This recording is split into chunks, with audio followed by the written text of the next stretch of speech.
السلام علیکم. نن د رمضان المبارک د میاشتې وړومبۍ روژه وه.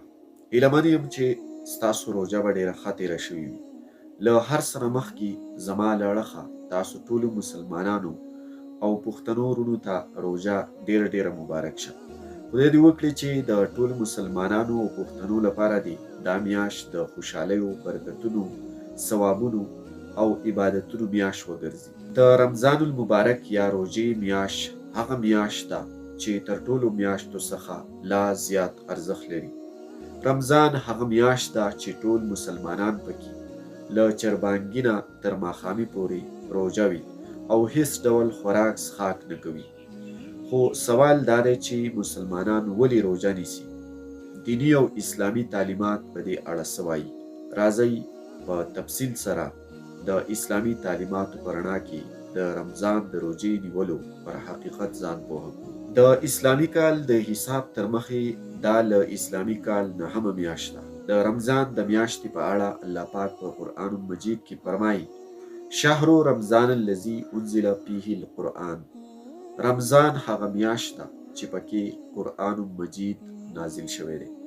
بل ځای کې الله پاک فرمایي: یا ایها الذین آمنوا کتب علیکم الصیام کما کتب علی الذین من قبلکم لعلکم تتقون.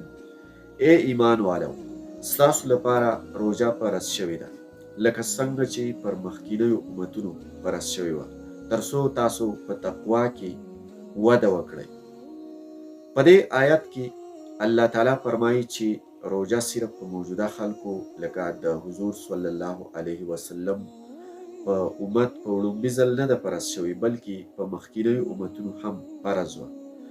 د روژې ارزښتونه او فایدې ډېرې زیاتې دي. رمضان المبارک د انسانانو لپاره په خاصه توګه هر یو انسان له د خپل ذات د ګناهونو او له بدو عملونو څخه ډډه کول دي.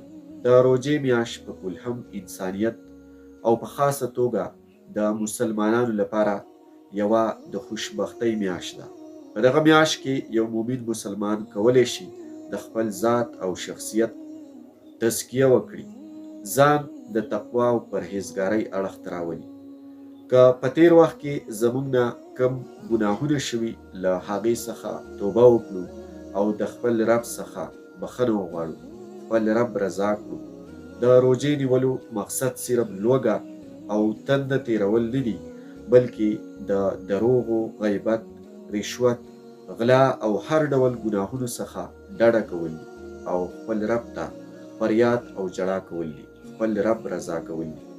دا میاشت الله پاک په ټول مسلمان امت یو لوی انعام کړی دی او څوک چې د روژې میاشت وویني باید د خپل رب ډیر زیات شکر ادا کړي چې یا الله ستا ډیر شکر چې دا د برکتونو او عبادتونو میاشت تا په موږ ولیده. که موږ داسې وکړو یقینا چې الله تعالی به موږ ته د خپلو تیروتنو او ګناهونو بخشش ضرور وکړي، ځکه چې الله رحیم دی، رحمان دی. الله د خپل بنده سره ډیره زیاته مینه لري. راځئ چې ټول ځان سره دا عزم وکړو چې په دې میاشت کې به موږ صحیح عمل کوو، له هر ډول بدو کارونو او ګناهونو څخه به ډډه کوو او خپل رب رضا کوو.